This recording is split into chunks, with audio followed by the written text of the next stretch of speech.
101 review. Book 101 is all about the books that are read for the last 40 years. And today I have my special guest. He's a CFO and controller, experienced accounting and finance professional. No other than Mr. David McKee. Good afternoon. How's it going? Well, busy as always, Mr. David, and thank you so much for being part on Book 101 review. And can you please introduce more about Sure, yourself? yeah. So, I do a mix of the accounting and finance. I've got that background, and I've been a longtime CFO and controller for several companies, helped companies go through mergers, get private equity deals. But then I started focusing on music as well as psychology, and being able to help people is really what jumped out when I started working within those sectors. I'm a songwriter, and always loved music more than anything in my life. So I always connected to songwriting, and then that really led me down to I started coaching and helping out people dealing with writer's block and mental health issues on the music side. I would help them work through their block to fix what that issue would be. And then it realized that it wasn't just musicians who needed that. Actors need that. Authors, actors, you name it. Any type of business or job, you need that to some extent. Or you need, if you can have a really good coach, it could really lead the difference of whether you have an average to a great life. Mr. David McKee, thank you so much for sharing your knowledge to the world. And today, let's talk about master your mindset. What does Absolutely. master your mindset mean to you personally? Absolutely. So this really inspired me more than it's not just a question for me. That's really it's. I wrote my first book about this that will be coming out later this year. Um, it's going to be called Navigate the Noise. And what we really dive into is we went through a really traumatic thing, every one of us in the world, with the COVID pandemic and how everything played out through that, and that we were stuck inside and on our phones. And in many cases, if you look at our attention spans in 2019 to our attention spans now, they're they're going down in a really scary way. That people's mindsets and that their attention spans are so small, they've got almost no bandwidth to really process anything anymore. So, really digging in, I've come up with a concept and a method to be able to really diagnose how you're thinking, what you're thinking, because what you think is very powerful. And if you believe in law of assumption and manifestation and all that, I always will throw this at somebody and let them know, like, just a scenario. Um, if they believe in manifestation, I ask them, "Hey, what did you do yesterday to go for your manifestation and for your mindset?" And they'll say, "Oh, well, I prayed for 5 minutes." And I was like, "Okay." I was like, "And what else?" They're like, "No, that's I prayed for it, and that was like 5 minutes or so." And then I'd ask them, "What did you do with the other 23 hours and 55 minutes of the day? And what were you thinking about during those times when you were up?" And that is a really constant issue. Is a lot of us don't really get into the nitty gritty of it, but our negative thoughts really take a toll on what we do, and it proves in epigenetics as well as neuroscience that the way the brain works is neuroplasticity. And if you go out of your way to do new things, especially things that you don't overly want to do, it's going to help you expand so much within the neurons in your brain to really expand into a new type of level of where you think, how you think, and how positive you can be with it. Mr. David, why is mindset such a critical factor in leadership and personal success? Absolutely. So, yeah, within literature, it's you've got to realize that so many authors, if you go to Shakespeare, any of the really like the famous authors that are really beloved, you really get into, you see these dark characters and these side characters and things like that. And a lot of that, in my opinion, and the artists that I deal with when we write music and we go about creating something like that, it's getting into the mindset of what is this person thinking, and like trying to be as open as you can in every way possible, because the more that you can really hit human issues, people connect to that. And if you connect to it, man, a story becomes that much more powerful. Indeed, totally agree with you, Mr. David. And can you share a moment in your journey when mindset shift changed everything? Yeah, it was what got me to there is I had to go through a very bad low and trauma. As I lost my mom about 11 years ago. She passed away. I was 29 when that happened. Losing my mom that young really threw me for a loop, and I handled it as bad as you could the first 2 years. I almost pretended like she was on vacation. I knew she was dead. Knew she was gone. I knew that in my soul, but it was just for whatever reason, I didn't have that full closure physically. And yeah, it's really getting into that set me back for years, but now it's kind of propelled me into where I'm at now of I know pretty much every thought I go throughout the day, and I've especially negative ones. It's like I was challenged by a mentor to write down all negative thoughts that came to me throughout the day. And I'm like, there aren't that many. So I was like, it won't be that long. It'll be pretty easy. I was shocked at how many things of the stuff of you're not good enough, you can't do it. Those internal monologues that are really negative, that like it's usually our insecurities or something along that line, that if we can really tap in and hone into who we are, it helps lose a lot of that subjectability of what we can kind of fall into in having a negative mindset. Mr. David, how about your short-term and long-term goals as a leader? Sure. My goal from the start, especially with what I'm doing now, jumping onto these podcasts and to these videos, is to help people. That's why I wrote my book. I'm going to be releasing it on a pay for what you want platform. It's not for profit. This is literally just I think it can really help people. And to me, if it can help one person, it's worth it. So I really wanted to get into a mindset of cost isn't what I'm driving this. I'm not trying to be a rich author. I know that these are methods and things that actually work. And it's part of our neuroscience, our epigenetics, and our basis in psychology of how we think. So I help give anyone from like 6th grade level on up the ability to read this. I tried to make it as simple as possible so that people could follow, because so much of this is powerful. And it really, I was like, man, it could have saved me probably 10 to 15 years of heartache and struggle and stress if I lived now the way I realized, or if I lived then the way I do now. So, Mr. David, what will be the title of the book? It's going to be called Navigate the Noise. Navigate the Noise. Looking Yes. forward for that, and I'm inviting you again to come back and let's talk about it and let's promote to the world. I would love that. That'd be great. Good luck to your goals, Mr. David. How can someone start identifying and reshaping their internal dialogue? Who? Okay. So if you want to reshape your internal dialogue, it's where do you want to go? If you start off, what's that goal? What do you want to become? What's the best version of yourself or better version of yourself that you want to become? And then start thinking, how would that higher version of yourself, what decisions would they make on a day-to-day? Would they eat healthy, or would they not care what they're putting into their body? Are they going to do what they can to give you the best possible way to be your best possible self? So if you start putting that frame of mind, and I started doing a daily accountability task that I would challenge you and anyone who's listening to give this a shot, because it's between you and yourself in this situation. You're not competing against anyone else. It's yourself.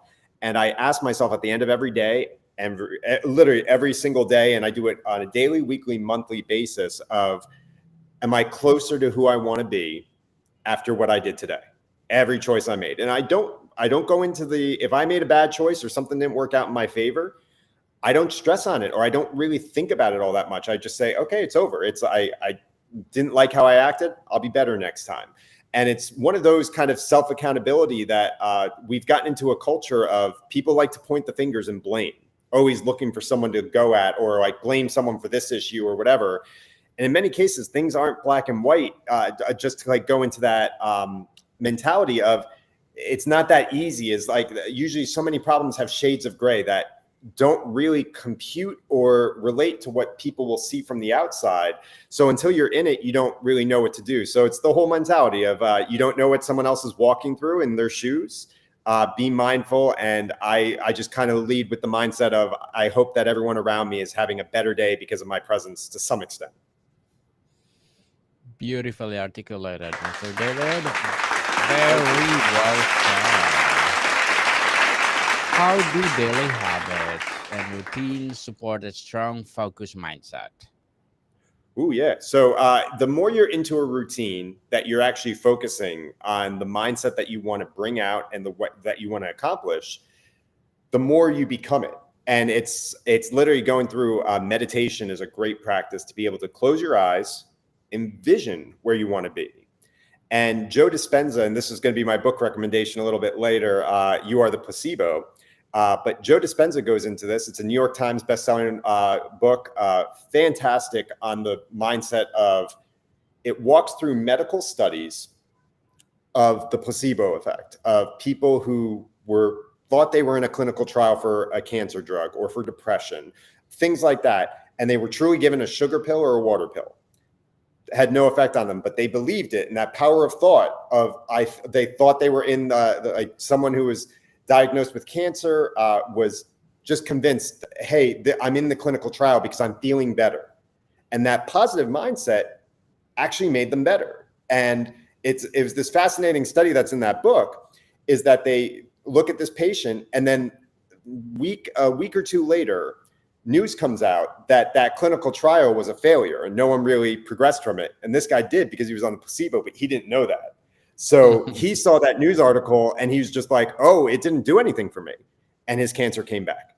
And it's one of those fantastic, wild scenarios of, man, if we have that power to be able to help ourselves in the best possible way, it really like dictates the difference of what happens with pharmaceuticals and doctors. Of if we know how to heal ourselves, or at least check ourselves on an emotional level, you realize how much more of your health plays out better and is easier.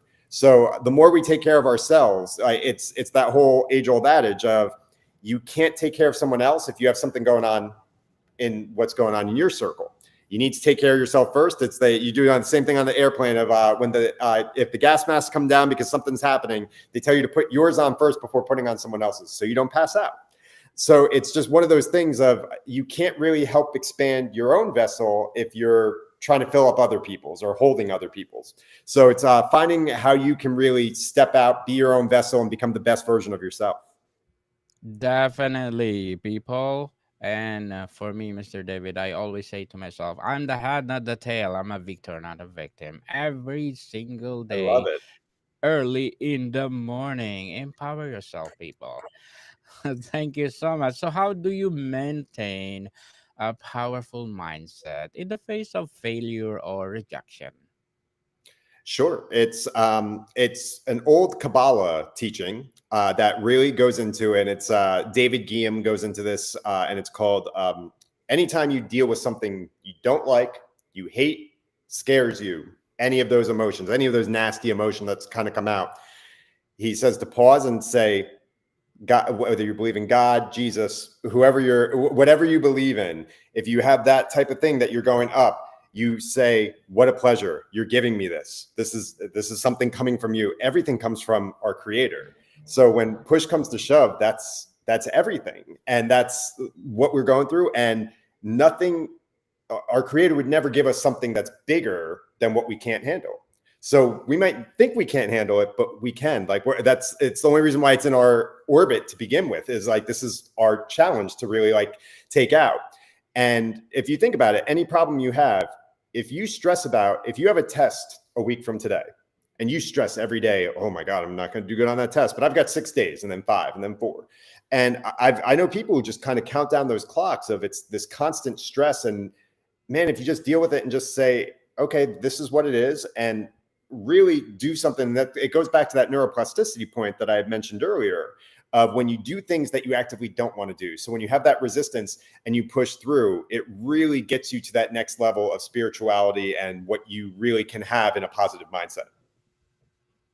Indeed, interesting topic, Mr. David. I hope people empower of what we are talking about right now. What are the some mindset practices you incorporate into your leadership style? Sure. So I actively encourage meditating, praying, anything that you can close your eyes, be with yourself, and really lock into what you need to do. I do it personally at least 3 hours a day, and it sounds wild, but man, it's life changing. Of how much more present I am. I'm able to accomplish more with less energy and without outputting less energy. I feel more energetic because I don't have the stress weighing me down. And it's just, you get a thirst for life. You actively look forward to waking up every day. I can honestly say I've never loved my life more. And similar to what you were saying with the affirmations that you say to yourself, uh, I'm a big believer. Life doesn't happen to you, it happens for you. And once you can change that of how is this bad situation happening for me, not to me. To me is the victim, is we're blaming it. And then there's lack. It's just a whole lot of nasty, low level emotions that if someone's trying to raise their frequency, you're doing the opposite when you think into that negative lack mindset. Mr. David, what advice would you give someone who wants to become more mentally strong but feels Mm. stuck? Yeah. So when you're stuck, and this applies to so many different industries. I really think it's universal or very close to universal. If you're stuck, let's think about when you weren't stuck, when you were doing something you really were happy, or like whether, and this could be if you were a child, this was 5 years ago, 10 years ago, 20, no matter what, if you have a positive, good memory, it will really just kind of push this very gratefulness. It's bring out gratefulness out of what you are and emanate, and that is one of the highest forms of frequency that you can and really put out. So I've dug into that when things get negative, or if there is something that I'm dealing with, like how is this happening for me, and then making my peace with that as soon as possible. And a big thing that really jumped out to me that was really helpful, and I say this just because if it could help one other person, I think it's worth it. But I was stuck in this mode of not really knowing what to do and not having the motivation. And when you break down everything you're doing and you really like just zone in, you're able to simplify things in a way that you didn't see before. It's essentially, it's like cleaning your house or moving around the furniture like feng shui. You get a connection with as you're clearing stuff out. So when you start doing that internally and emotionally, you open up so many doors for yourself that probably you never would have seen otherwise when you start doing that internal work and that positive mindset work with getting everything out to get out of a stuck mindset. Mr. David, what books, mentors, or tools have helped you develop your own mindset? Yeah, so I'm a big fan of, as I mentioned, Joe Dispenza before. He has a 3-book series, Breaking the Habit of Being Yourself, You're the Placebo, and I'm blanking on what the third one is. But essentially, they all really go into how powerful our thoughts are. And this is something that really gets lost in between that I think most people aren't aware of. And it blew my mind when I started doing the study and looking into the background of everything. But so much of what we do on an everyday basis is automatic, or essentially your subconscious. Of think about if you're driving in a car, in your car, and a song comes on that you really love, and that song feels like it's over in like 10 seconds just because you're into it and you're going. Time isn't always linear. It's like if you're stressed or sad, time can feel slow. When you're really happy, time can feel fast. So I really became my own critic, and my own kind of push to be able to get into things is really leaned into how often can I get to a day where it's okay if you get angry, but to devolve back once you do get angry, how long does it take to bring you back down to your calm, cool, collected self? We make our best decisions when we're calm and when we're ready, like when we can think and when we've had preparation, not when we're stressed. And so many people will make the biggest decisions of their life when they're angry, pissed off, sad. And it's like, why force that? So the very simple act of being able to put your phone away when you're going through something, get back to a normal level, then talk about it, because you'll hurt a lot less people, and the people in your circle will be so much more receptive to how you're handling this, that it looks more of a healthy way and a different way of what they used to handle when they would blow up earlier. Indeed, let it go, people. Let it go. Sure. Again, Mr. David, very well. So before we wrap up our discussion for today, I'm inviting you to please do listen to my other podcast, people. Other podcast, because Abstract Essay already in its 5th season, Abstract Poetry in 2nd season, and Book 101 Review in its 5th season as well. Comedy 101 in 2nd season, and Food 101 in its 5th season also.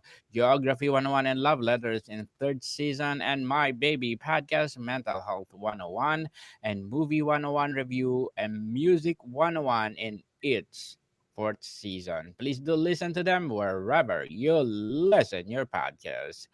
Mr. David, if you could give your younger self one piece of mindset advice, what would it be? Enjoy the present moment. Indeed. Me too. Enjoy the moment and, well, relax. Mr. David McKee, thank you so much for empowering us. Thank you so much for your knowledge that you gave to us. And can you please invite our listeners to support your upcoming book as well as your business itself? Thank you so much. Yeah, it's you can find me David McKee 84 on Instagram, as well as any another angle consulting is our music business. Yes. Can you be my guest on Music 101 and let's talk about music itself? 100%. Let's do it soon. Yes. Just book to my calendar and let's talk about music. I love it. Let's do it. Mr. David, and please do plug in your upcoming book. What's the title again? Navigate the Noise. It will be out later this year, 2025. Yes, people, let's support Navigating Noise by Mr. David McKee so that more and more and more empowering books to come. Mr. David, thank you so much for your time. Thank you. Have a good one. More to come, people. See you soon.